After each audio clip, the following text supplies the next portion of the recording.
Daniel for organising this with the help of your crew. It's already turning out to be a very good conference, but of course this paper will massively push the overall quality down. As Paul said, for actually just about the last 20 years or so, a very important theme in my work, an increasingly important theme in my work, is to try and understand the evolutionary emergence of the distinctive features of human social life and of the cognitive capacities that support that social life. This talk's going to be more heavy on life than mind. So we'll be more talking about changes in human sociality and the demands on those human sociality, and offering relatively few hostages to fortune about the cognitive mechanisms which support that sociality, but not offering no hostages to fortune. So there'll be some mind, but mostly life. Okay, that preliminary. One thing that's not controversial about norms and normative cognition, is that they play a very distinctive role in contemporary and near-contemporary human social life, and that social role has something to do with another very distinctive feature of human social life, the fact that we're enormously more cooperative than any other grade 8. Enormously cooperative than any other mammal. And everyone thinks that there's some connection between those two facts. That humans are kind of norm sensitive. When normal human socialisation for just about everyone involves recognising the fact that they live in a social environment which is structured by norms, and for almost but not quite everyone, acquiring at least some intrinsic motivation, to abide by those norms. One fact, the other fact, as I say, is that we're way more cooperative than other mammals. But the evolution of human cooperation and cooperative life is kind of complex and multi-stage. So there's a kind of really important issue: at what point their norms and their recognition start to play a critical role in this, and why did they play that critical role? So when and why did norms kind of emerge as a distinctive feature both of human social life, social phenomenon, and as a distinctive feature of human cognition, the cognitive phenomenon? And there's a quite widely divergent views on this. Here's 4 of them. So Michael Tomasello, in a couple of recent books, has argued that norms and sensitivity to norms emerged early.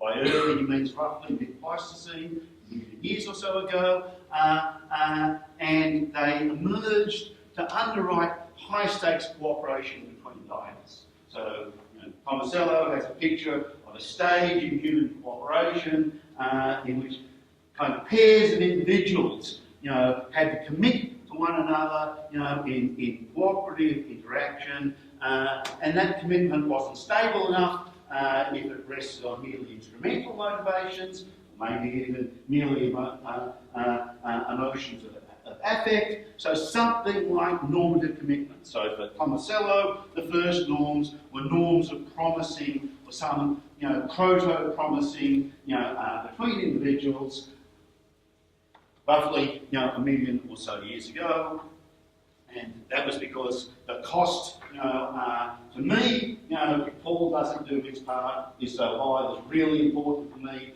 that Paul does his part, so he has to commit to me, and vice versa. Phil Kitcher, likewise, thinks that norms evolved early, not for quite the same reason. For him, they evolved early to make pro-sociality at a distance possible. So in Kitcher's The Ethic Project, Kitcher distinguishes between genuine and normative cognition, a norm-motivated pro-social behaviour, and pro-social behaviour is merely, motivated by emotions of sympathy and empathy and so on. And he thought that sympathy and empathy might motivate prosociality in direct face-to-face interaction. Paul and me interacting now, but when Paul's out of the room, I'll forget about him. I won't, sort of picture his sad face, as I scoff, all the food that we're jointly, scored. So I'll leave, so something more like norms and normative guidance, is required for me, not to gobble all the food while he's going outside to have a discreet pee. The Californians, Rob Boyd, Pete Richardson, Joe Henrich, again, they think that norms kick in early because they think that norms, were needed. And here the problem, isn't, action at a distance. It's not, the stakes of someone fucking up. Here, you need norms for for scale-dependent reasons. For them, you need norms to stabilise meso-level cooperation. Meso-level cooperation is cooperation at something like the social scale of small forager bands. Groups of somewhere, say, between 4 to 5, to 15 adults. For the Californians, without something like norms, cooperation at that scale isn't stable. I'm going to argue that norms, evolve quite late. And by quite late, I mean towards the end of the Pleistocene, somewhere roughly around 100,000 years ago, and not for scale-dependent reasons, but because of changes in the nature of the economic costs and benefits in forager behaviour. So I'm going to argue towards the end of this talk that there's a change in the economic basis of human cooperation from immediate return mutualism, where cooperation is based on collective action, where the rewards of collective action are divided on the spot, to cooperation that's based on the benefits of specialisation, exchange and reciprocity. And I'm going to suggest that while cooperation based on reciprocation, specialisation, division of labour can be profitable, it's both cognitively and emotionally more demanding than cooperation based on immediate return mutualism, and that norms either evolved or rather more plausibly came to play a much more central role in structuring human cooperation and became much more explicit and articulated roughly 100,000 years ago. So that's it. I'll finish lying. Not quite. Okay. So in telling the story, there are going to be 2 points of agreement, with a couple of the people I mentioned. So with Michael Tomasello, I'm going to agree that one really important stage, roughly in the mid-Pleistocene, so roughly 1.5 million years ago, where humans were obligate cooperators, but the foraging economy depended, as I say, on collaborative, immediate return mutualism. And I'm going to agree with the Californians, that they're right about the stress of scale, and right in an important way.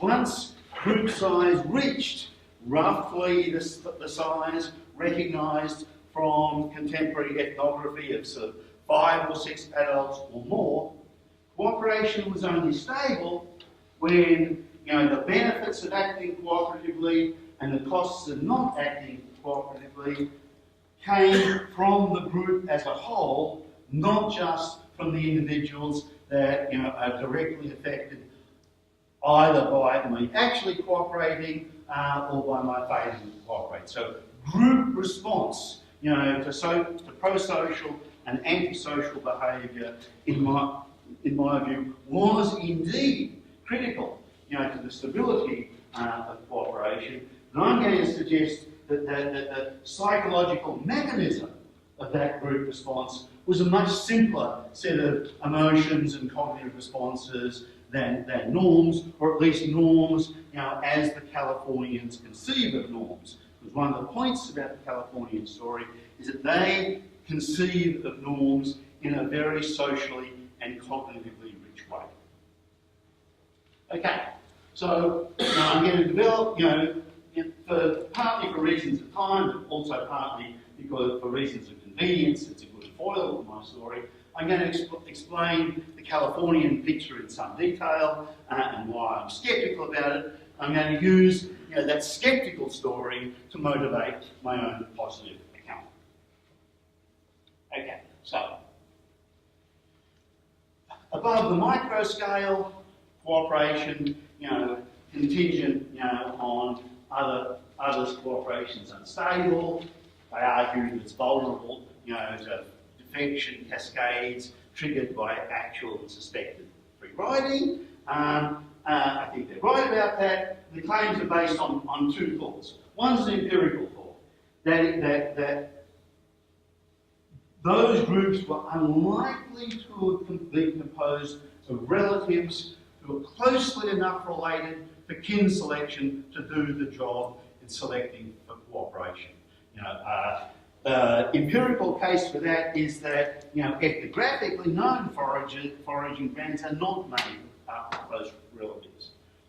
They're usually a sprinkling of close relatives, distant relatives, and relative non-relatives. And the same is true of tip and bonobo groups. They're not, close relatives. Now, of course, it's conceivable, that back in the mid-Pleistocene, groups really were literally bands of brothers and sisters. But there's no good reason to suspect that, and I think reasons to suspect that, inbreeding depression and the like, that's not likely to have been true. The theoretical point is that contingent cooperation, of which tit for tat is the best known strategy. Contingent cooperation is I'll cooperate if you cooperate, and I'll stop cooperating if you don't cooperate. Contingent cooperation stabilises, or at least it certainly can stabilise, cooperation between Paul and me. If there's a group of 5 people, and one of them's, a defector, one of them doesn't cooperate, if I withdraw from cooperation, I don't just penalise the person who's a non-cooperator, I penalise all the other cooperators as well, and that causes them, either immediately or at least downstream to withdraw cooperation. So once you get the groups of sort of, 4 or 5, the modelling literature, suggests, and so does behavioural economics, that cooperation falls over, unless you can deal with non-cooperators in a way that specifically targets those non-cooperators. And that raises the theoretical problem, that Boyd and Richardson sort of drive home correctly. If that job is just left to an individual who's penalised by non-cooperation, and others stand aside because they're not particularly affected, by the act of non-cooperation. Paul and I jointly got something. Paul went outside, and I ate everything. Paul's upset, but no one else seemed to give a damn. And so, Paul has to punish me all by himself, and that's expensive. Might create a permanent rift between us. Blah, blah, blah. You can see how the argument goes. Whereas if everyone is pissed off with me, both the cost to me is greater and the cost on everyone being pissed off on me is less, because that cost is divided amongst all the people in the group. So cooperation is stable only if I'm collectively rewarded and collectively punished. How would that work? Well, the Californian story is that the cognitive and motivational mediator of collectively rewarding me when I behave well and collectively penalising me when I behave badly, is by the normative life and the normative standards of it. Now, the problem with that, or at least I see 2 problems with that. The main one is that at least, as they conceive of norms and normative mechanisms and so on and so forth, it presupposes too rich a set of social and cognitive capacities. It presupposes social and cognitive capacities which are the result, not the presupposition, of a long period of cooperative evolution. It's also true, and I'll argue this in a little more detail at the end of the paper, that there's no archaeological or paleoanthropological signal of the kind that we would expect, if the normative life of the community was essential for cooperation, and cooperation was important in the mid-Pleistocene.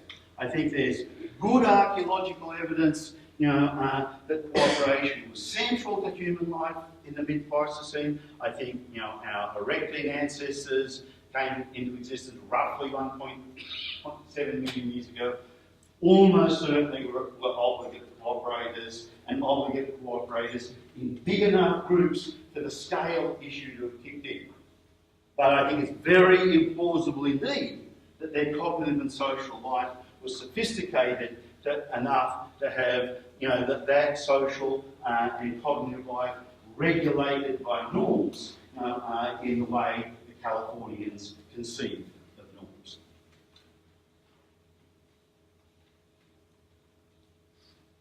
So, why do I think that they conceive of norms in this very rich way? We've all, a couple of talks ago, there was a reference to Rob Boyd and his work on this. So here's a quote. Here's a picture of how normative regulation works in a particular ethnographic example, which depends on work of one of his graduate students. It's the enforcement of norms amongst Takana men. Takana men are foragers, they're African pastoralists, and what he's talking about, is their quite seriously entrenched practice of raiding their neighbours. And raiding their neighbours is, especially these days when they and the neighbours, are armed with firearms, can be quite a dangerous business. So there's a serious temptation to defect, and it turns out indeed, that temptation is sometimes succumbed to. So people, are kind of recruited to these raids. They go along and they hang, they either piss off home halfway through, or they hang back in ways that turn out to be too noticeable, and they get caught. So what happens? Well, what happens is pretty cognitively and socially sophisticated. Community consensus determines how someone is sanctioned. Local people, especially age mates, discuss the violator's behaviour. Once a consensus emerges, so we've got this quasi-judicial process, members of the violator's age group are responsible for administrative punishment, even if they didn't participate in the raid and didn't experience the consequences of that violation. Just consider just how rich the social world and the linguistic world has to be for this mechanism, and the ethnography is very convincing. This is this mechanism, isn't the only thing that's going on. There are very likely reputational rewards, for individual fitness for being part of this, and of course you get some booty, which is worth, so there are other things going on. But the ethnography that this is at least one critical element, in maintaining the social practice is very persuasive. But, as I say, it's an enormously rich cognitive and social mechanism being presupposed. So you've got, mastery of language. Norms in a very rich sense. They're understood, they're explicit, there's quasi-judicial discussion and agreement. And enforcement depends not just norms that are explicit, but they're complete. The norms don't just specify the requirements of action, they also specify who gets to decide whether the norm is violated, who gets to decide the extent of the punishment, and who carries out the punishment. And this isn't trivial in the analysis. The reason why it's not trivial in the analysis is it's a very important part of their response to what's known as, the second order defection problem. So if you have a story that cooperation depends on norms and punishment, the response is that's question begging. because punishment is itself a form of cooperation and arguably an expensive, form of cooperation. So you've just put the problem off. You've just kicked the problem, of explaining cooperation to the exactly same problem of explaining why people don't defect, from punishing their age mates, because after all, punishing their age mates can be expensive both physically, they might well resist, socially, they've got friends and family who may well resent you, do you down, at some place down the road. So taking part in punishment is not by any means a risk-free, cost-free enterprise. So the response to this is to specify norms in this very rich and complete sense, so at least the cognitive problem disappears. What to do if the norm is violated is part of the norm. So if someone buys in to this set of norms, at least there's no cognitive problem of deciding when the norm is violated and what's to do. It doesn't, of course, make the cost problem go away. So Boyd and Richardson think that the cost problem partly goes away because the costs are diluted, because the punishment is shared and punishment is rare. Now that might well be true once this system is up and running. Once everyone has these established expectations, everyone knows what will happen, if someone is caught. The people who are punished, doing the punishing, aren't regarded as individually responsible for being the arsehole who's doing the punishing. It's just a kind of part of the social life that they had to do as well. So once the machinery is set up, it's quite plausible that the costs of running that machinery aren't too expensive, but the machinery has to be set up. Those expectations have to be entrenched. So the agents who are punished don't resent, or at least don't resent nearly as much as they would. People who punish them. The age mates who do the punishing, can reliably expect others to be doing it with them, to back up their right, and so on and so forth. So it's true that once the machinery is built, it's plausible that the second order punishment problem is minor, because the cognitive problem is solved by the completeness of the norms, and the cost problem is at least mostly solved by the distribution of costs over the whole age class and the fact that punishment is relatively rare. But all of that has to be set up. Moreover, and pretty obviously, all of this depends, on the resources of the modern mind, being available. And those resources would not be available at early stages, in the evolution of human cooperation. Language and the social institutions that language makes possible are the result of a long history, of selection for cooperation, in particular informational cooperation, but not only informational cooperation, in a cooperative social environment. We are culturally and genetically almost certainly selected and have been selected over a long period of time, very controversial how long, but over a long period of time, for all the cognitive and motivational ingredients that make language possible. So you've got to have a story about how cooperation gets going that doesn't depend on anything nearly as rich as this. Now, of course, I don't really think that Boyd and Richardson think that these capacities were available in the mid-Pleistocene, but their analysis says that something like that was necessary, and they don't give a kind of an alternative set of cognitive mechanisms. So that's what I propose to at least sketch now. So what I'm going to suggest is that third party response isn't mediated by norms and norm psychology. It's mediated by hot emotions of resentment and anger. And those hot emotions of resentment and anger, in turn depend on the Tomasello point. That mid-Pleistocene cooperation was collective action with the rewards of collective action when it was successful being available, and distributed on the spot. What that means is if you fail to get those rewards because someone fucked up, it's obvious and people will be, furious. And likewise, if you get those rewards and someone tries to hog the lot, again, people will be angry, and they'll be angry in a face-to-face interaction, where there's already high levels of arousal, because the kinds of collective action we are talking about are things like large game hunting, bully scavenging, collective defence against predators, activities which are likely to give rise to antecedently high level of arousal amongst the group who will also be carrying weapons at the time.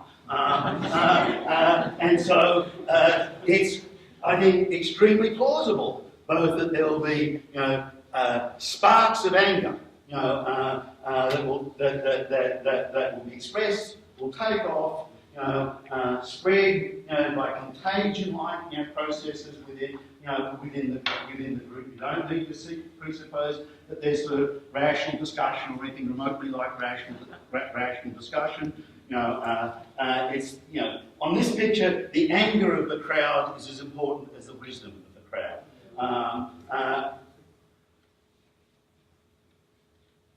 So it's a much simpler kind of set of cognitive mechanisms that are being presupposed here.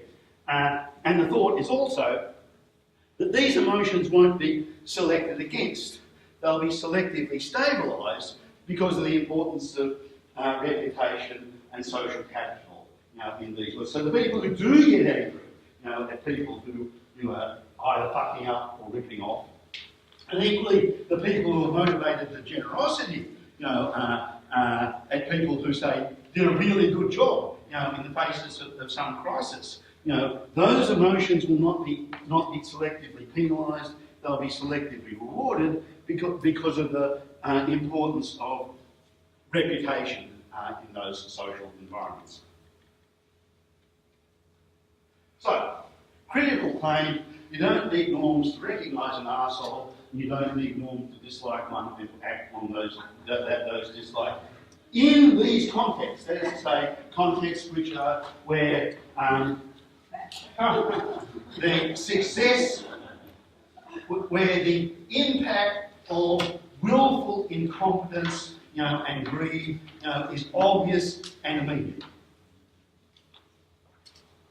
Okay, now at this point, there's a kind of fairly obvious riposte to what I've been saying, which is, well, perhaps what I've been calling norms, and talking about norm psychology, is kind of a too cognitively rich concept of norms. So couldn't one have, a concept of norms and acting on norms, which is kind of a lot closer to this and a lot further, from the very rich, linguistically and socially embedded concept of norms that was manifest in the Boyd story?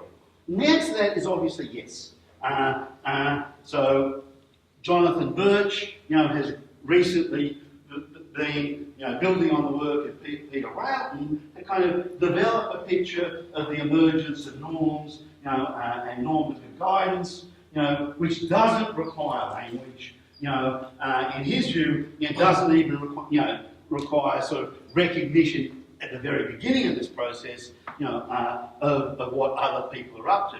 And he takes as his starting point a kind of picture of normative guidance, which is really just a picture of sort of intrinsic motivation to do things and to avoid things, which he takes from an analysis by Railton, which looks something like this.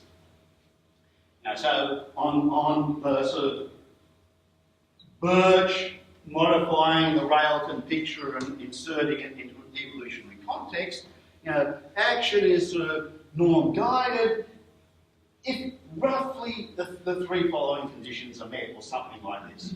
Agents notice if their own behaviour is inconsistent with community practice, where a practice can just be a regularity, or a sort of default. It doesn't have to be something that's encoded linguistically or explicitly talked about or anything along the lines. And once they notice that, even if no one else has noticed it, and even if it doesn't obviously negatively impact on anyone, they have some kind of cognitive or motivational discomfort of having noticed it. And in appropriate circumstances, might not always be possible, they'll then have some motivation to restore conformity, between their behaviour, and community expectations. So if you go back to my story of my greed when Paul is, leaving the room, I'm kind of gobbling away at the food, and I sort of notice that I'm taking a bit more than my share. I sort of leave the rest, and perhaps I sort of surreptitiously, sort of spit some back out. Or whatever, to sort of restrain my own behaviour. And I do so even if I'm not actually scared of Paul, even if I know that Paul actually did very well, gathering food that morning, so he's not really that hungry, no one else has noticed. But I do it because, having noticed the sort of disjunction, between my, my behaviour and my expectations about how other people would behave, I sort of feel some, urge to sort of remove that disjunction.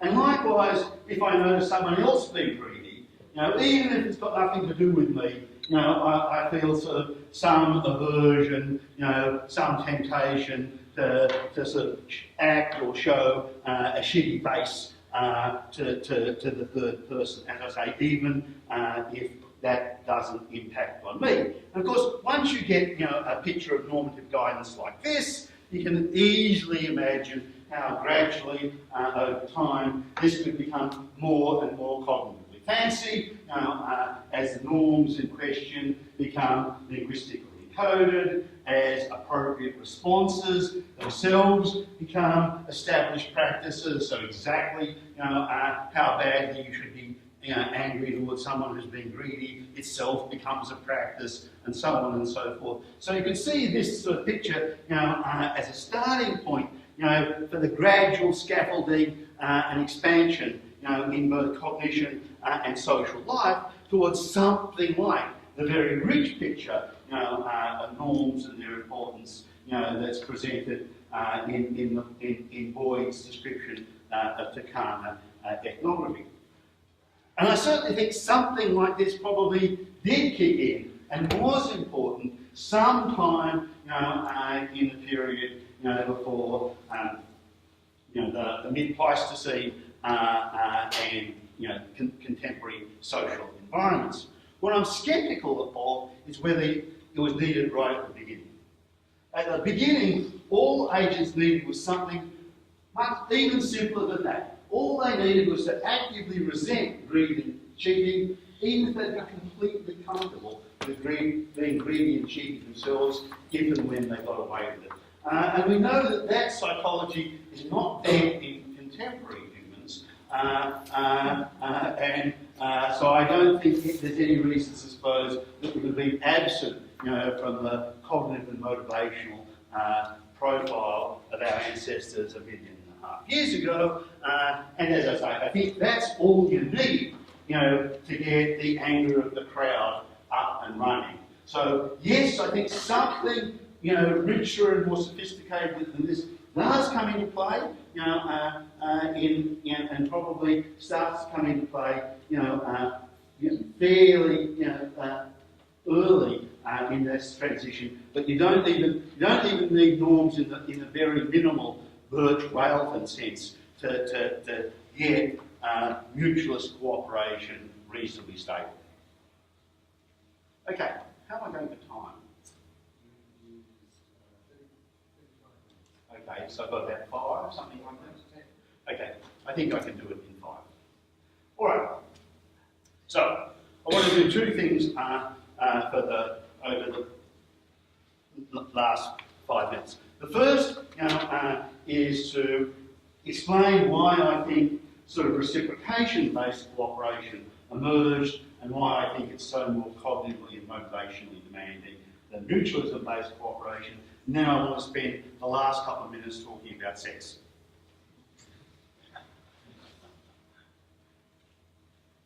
Okay, so here's the difference. I've already said it, but just to remind you, in mutualism, the forager band acts together, it jointly secures a resource or avoids a danger, and then those rewards are divided on the spot between the group if it's a reward, and there's a sort of automatic division of the resources if you've avoided the danger, of course.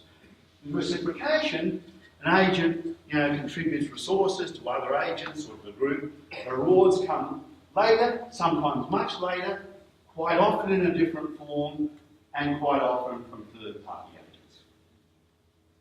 Why? Did this matter? Well, as I've already said, I haven't defended the claim, a lot of early forager cooperation with mutualism. Collective defence, large group hunting, bully scavenging. I think that was true till about 100,000 years ago. And around 100,000 years ago, the centre of gravity shifted towards reciprocation, and that's much more stressful on both motivation and cognitive tracking. Here's why. Firstly, once you have the projectile revolutions, javelins and bow and arrow hunting seems to have arisen sometime in the last 100,000 years, probably sometime 70 to 80,000 years ago. Once you get high velocity projectiles, you get a shift in optimal hunting party size or bully scavenging size. So when you're engaged in when you have short range weapons in encounters with large animals, mass firepower is really important to kill the animal quickly and relatively safely. When you've got high velocity projectiles, the importance of stealth and stalking becomes more important, and the ethnography of projectile hunting is that the sort of projectile hunters typically hunt in groups of 1 or 2.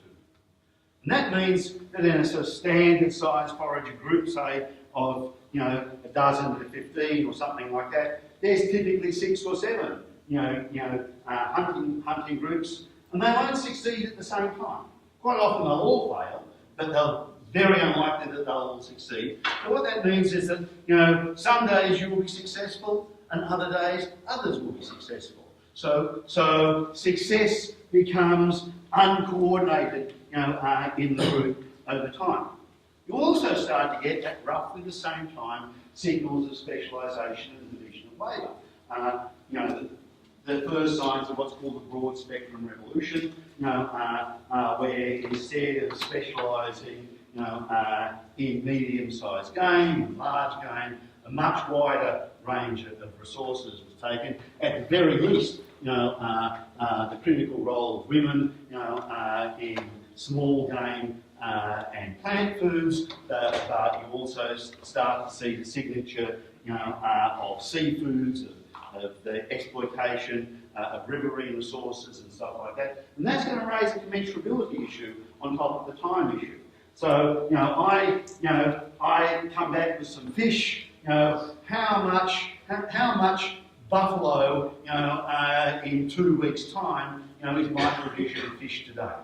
That's even for perfectly fair-minded individuals with no stake in the game. That's answering that question. What's fair in that circumstance, is far from obvious.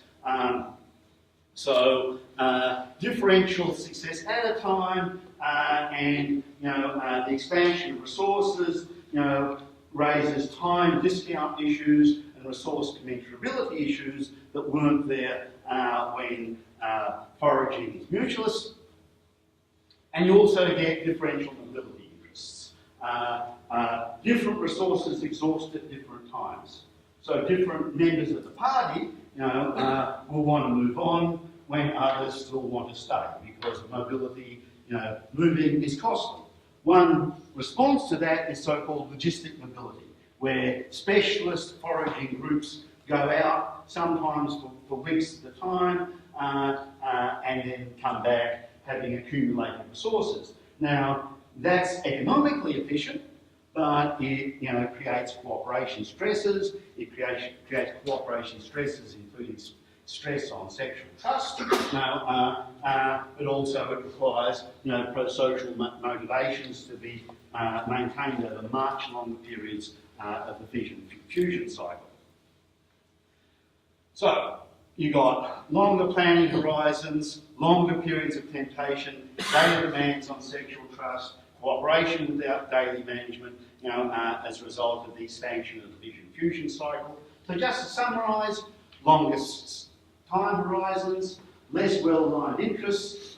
So I feel, maybe rightly feel that my role as a fisherman, isn't sufficiently recognised by the group. That doesn't mean that the duck hunter, his role isn't sufficiently recognised by the group. So I'm pissed off, that I'm not getting enough back, but everyone else is actually pretty pleased with the way that the reciprocation economy, is going. So there's no automatic, alignment of interests, as there was in the mutualism case. In the mutualism case, if we're all engaging in single collective action, if someone sabotages that collective action accidentally or deliberately, he's attacked the interests of all of us. That's not necessarily true in a reciprocation economy.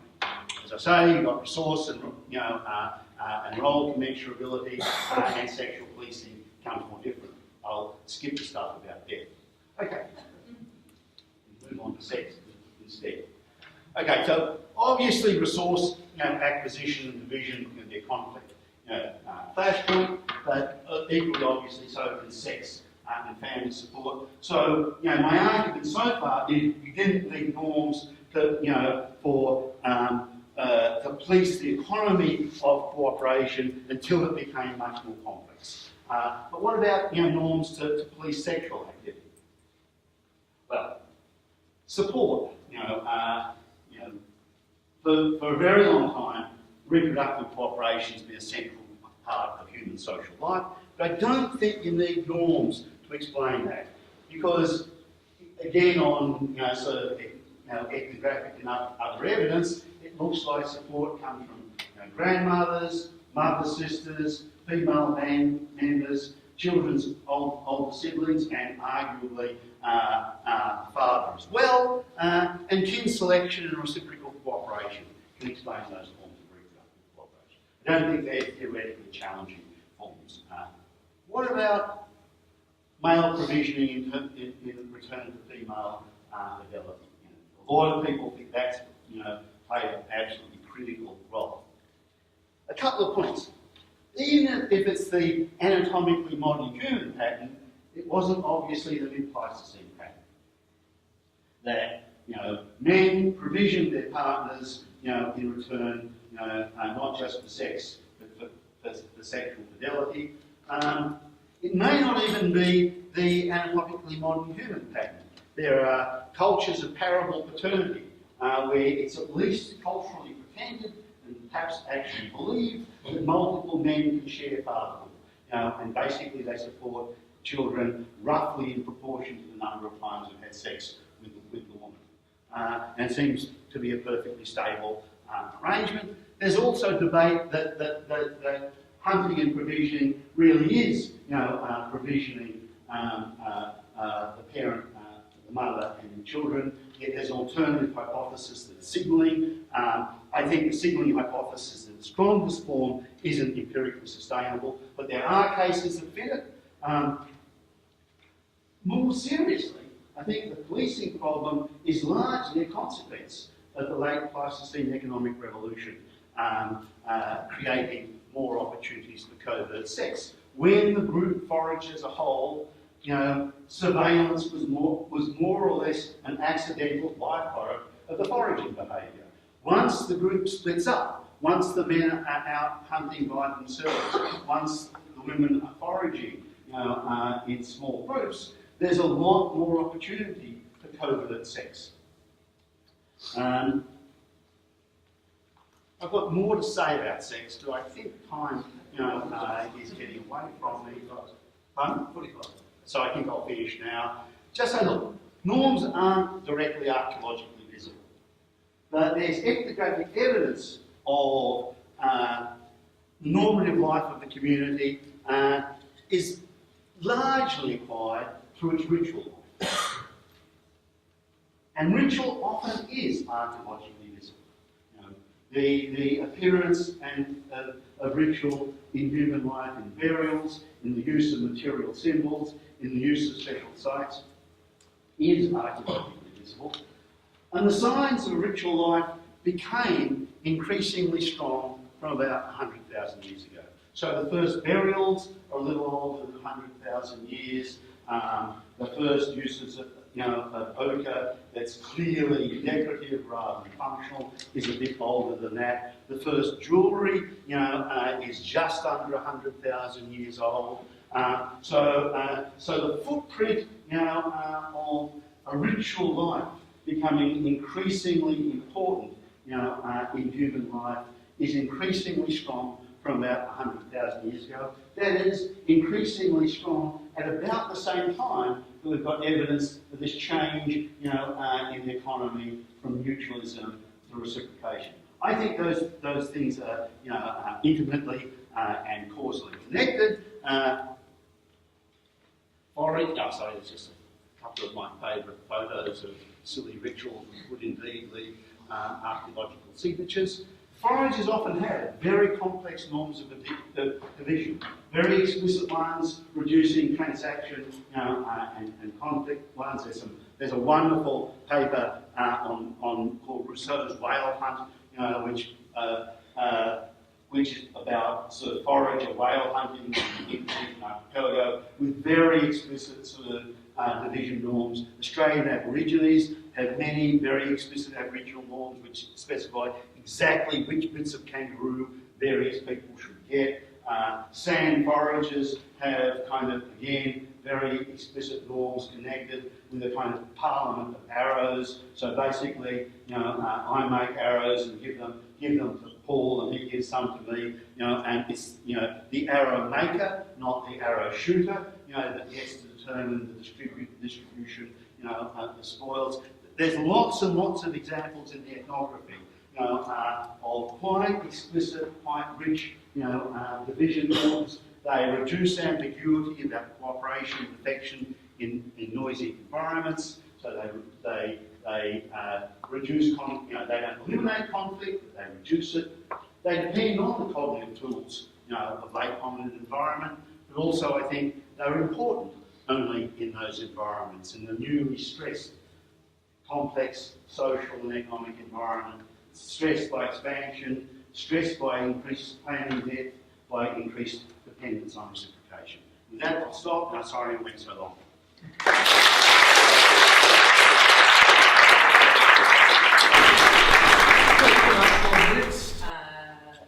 Thanks for that.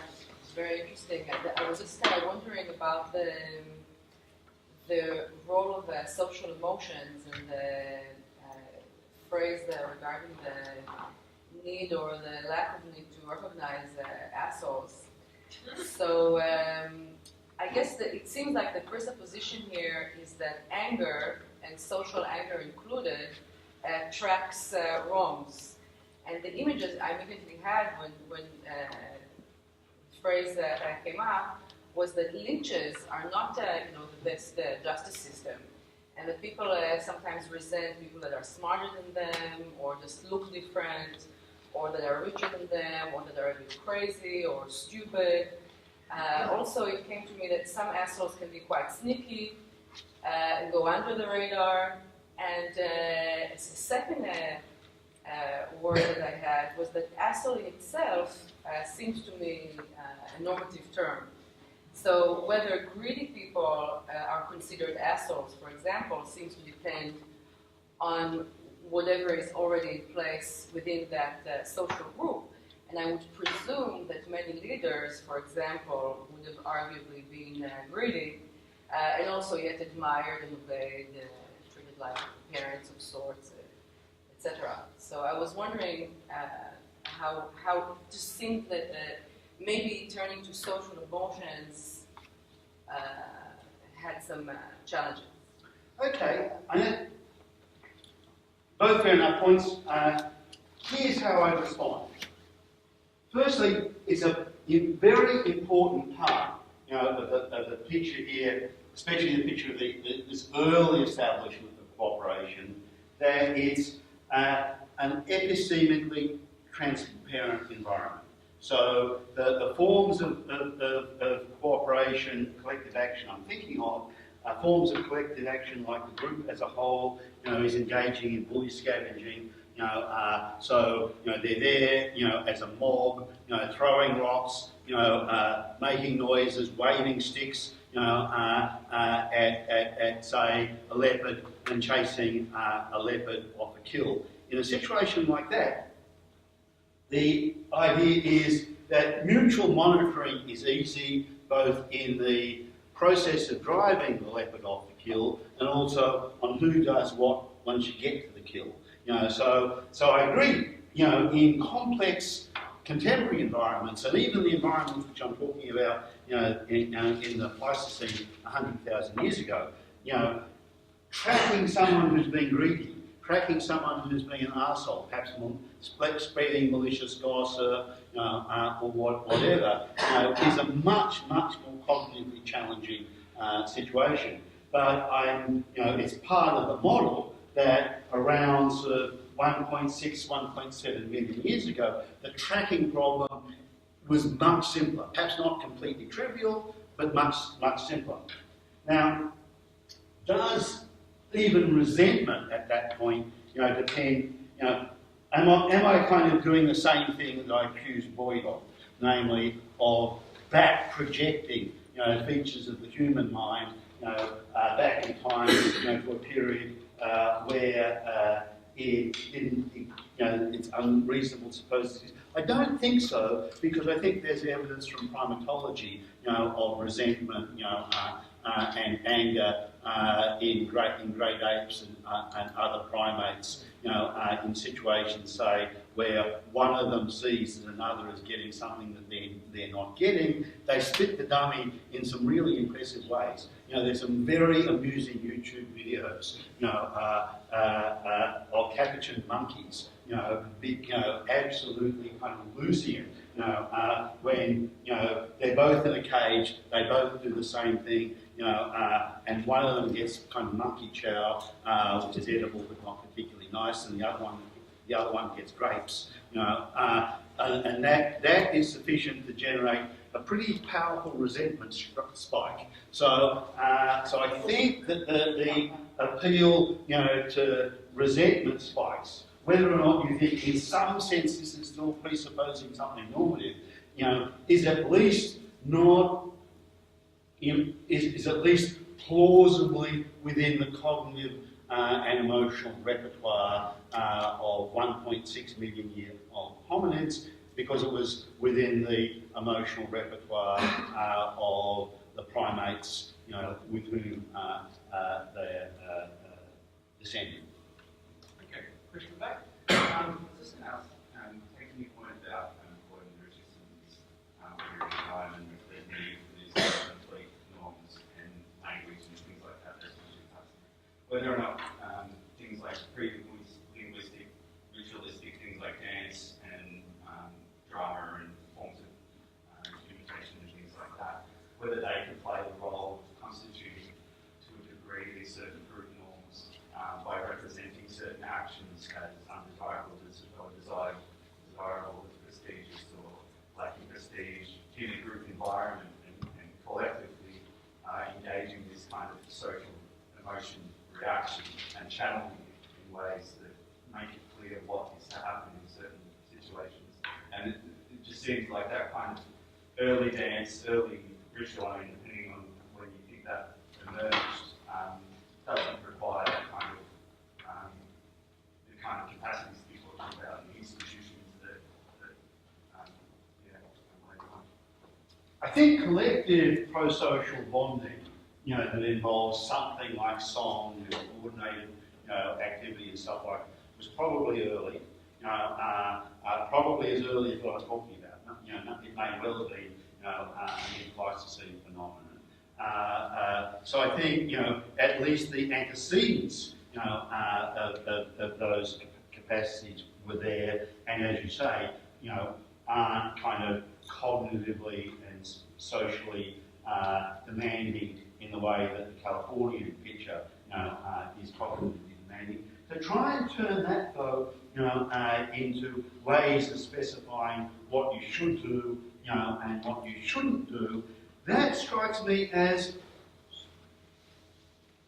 perhaps not as rich as the Warren Richardson stuff, but still very rich. So it is true that the ritual life of Australian Aborigines, the ritual life of foragers in general, plays an incredibly important role in formulation and transmission of norms. But this is usually because the physical activities, the dance, the masks, the movements, the music are embedded in very rich narratives, not theoretical specifications, of the kind that Rawls wrote, but Dreamtime narratives and their equivalents in other cultural traditions, and that certainly requires language. So if you think that something like language, story, if you think that to get ritual, and kind of collective musical life and collective activity to sort of play, this role, in the formulation and transmission of norms, I think it does play an absolutely central role, in the formulation, transmission, power of norms. But I think, for that to work, you had to have at least sufficient linguistic resources for storytelling or something like storytelling. And I think that's relatively late. I mean, by relatively late, I'm thinking last couple of 100,000 years rather than 1.7 million years ago. So, something that anatomically modern humans would have been capable of, very likely something that Neanderthals would have been capable of, very likely something that Denisovians would have been capable of. Probably not, in my view, something that Erectines would have been capable of. Quick question, Ken. I was wondering if you thought a little bit about how the field of social emotions that you make, and this partly goes back to one of the questions that Talia asked about whether there's a prior set of norms that might be in place for those social emotions, how they play out with respect to sex differences, for example, and how they play out with respect to existing recognition of existing hierarchies, different senses of entitlements because of the kind of group structures that are already in place. Because either of those could generate different sorts of norms, right, already, that you then react to. So when you talk about conformity of various types of people, it sounds almost like the social emotions, say, of anger, are against the background of some expectation that's reasonably, unreasonably being violated, that's already in place through existing sorts of social structures. Yeah, and clearly, if you want to tell a kind of incremental story, on the picture that I've got, 1.6, 1.7 million years ago, these violations of expectations were based on, pretty simple emotional responses to division of resource, issues that are in your face. I'm next to you, and we've jointly done something, and you're trying to monopolise more or less all of it for yourself. Now, exactly how to conceptualise, that response, isn't obvious, but that cognitive systems much less rich than us are capable of, an anger spike on which they act in response to that, seems very plausibly established, by the primate, data. So one of the things that I conceive of as happening, in the 1.7 billion years from something like that to something like us, is that these responses start to get modulated, both controlled, because one of the things that happens over 1.6, 1.7 million years almost certainly is that we become much better at impulse control. And another thing that's going to happen is that our emotions of both approbation and aversion become tuned not just to kind of immediate sensory inputs, when we're already in states, of high arousal, but inputs, from cognitive systems, what we're told in gossip networks, they become sensitive, to the kind of the socialisation and the internalisation of the explicit norms of the kind, that Boyd and Richardson and Henrich talked about. There's no doubt, that by the time that we're talking about, say, cooperation in the Holocene, a lot of cooperation in the Holocene is mediated by norms in their rich and explicit way, and one of the things that's happened, is that your cognitive judgments about norms and what's normatively appropriate have kind of got wired up, to the emotional mechanisms, of arousal and anger and so on. So I think, over 1.6 to 1.7 million years, our social emotions, have become more complex, more rich, more deeply affected by the different, cultures, in which people, culturated, and much more complexly connected, both to input and to output. In the interest of gender balance question time, we'll take one final question from Glenda. Two. So, I want to ask about the relation between showing action and norms. Because it seems to me that from the picture of Birch and Ryoton, one can have a picture of norms without assuming that the individuals are sort of capable of instrumentally cooperating with one another first. But I'm not sure about the picture you're portraying, because when you talked about these minimum requirements, you said that they can be perfectly, we can think of them as being perfectly comfortable with cheating if they are not spotted. So it seems that something like a sort of instrumental reasoning might come into it, distinguishing between just having the feeling of resentment and being able to hide it in certain circumstances, and that would make me think that then there's more cognitive sophistication coming into it in explaining instrumental reduction, something like that. I'm not thinking of the comfort of being a cheater, but anger at cheaters, as sort of mediated by complex instrumental reasoning. I'm thinking of it as something more to do with salience. So, so when Paul cheats, in our kind of collective action and takes all the credit, for sex and death, this is really, really salient to me. When sort of I cheat, in my collective action, and take all the credit, for the return of the gene, pretending that Philip did hardly anything from that. The salience of it, so I'm not necessarily engaging in a complex piece of instrumental reasoning about what I like to get away with and stuff like that. After all these, people have these reactions, even now,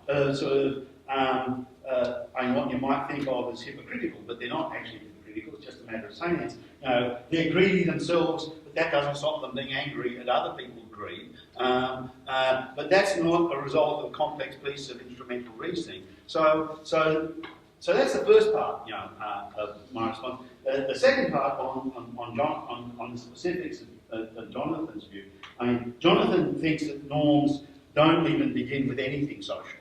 So he thinks that sort of the very first norms are self-directed and they're due to craft skills. So he thinks that the norms, as it were, get their foothold, in human life, because people began, and he thinks this was probably, we're probably talking about the Schulian technology, so we're talking about 1.7 million years ago, hand axes. He thinks that the that even back 1.7 million years ago, some of those hand axes are so nicely made, that people wouldn't have invested, that amount of time and energy, in making them that way for purely instrumental reasons. So he thinks that at some stage, quite deep, in human evolutionary history, people acquired non-instrumental motivation about their own craft skills. And so the making of their tools became sensitive, to their own standards of what a good one should look like, and they would be motivated to work hard, to make a good one, to be upset if it wasn't coming out right, and try and either start again or do some repairs, and so he thinks that the dawn of kind of non-instrumental motivation in response to a standard, was in response to craft skills. Now that's perfectly compatible, with what I've said, because if that's right, what's happened in human evolutionary history is something that we expect to happen reasonably regularly, namely that a capacity that evolved for one reason becomes exapted and readapted, sometime down the track for an extra reason, for an extra function. It acquired, second function, and that second function, even in the end, was perhaps became more important than the original. Well, at this point, all that stands between us and the beer is the need to thank him for a great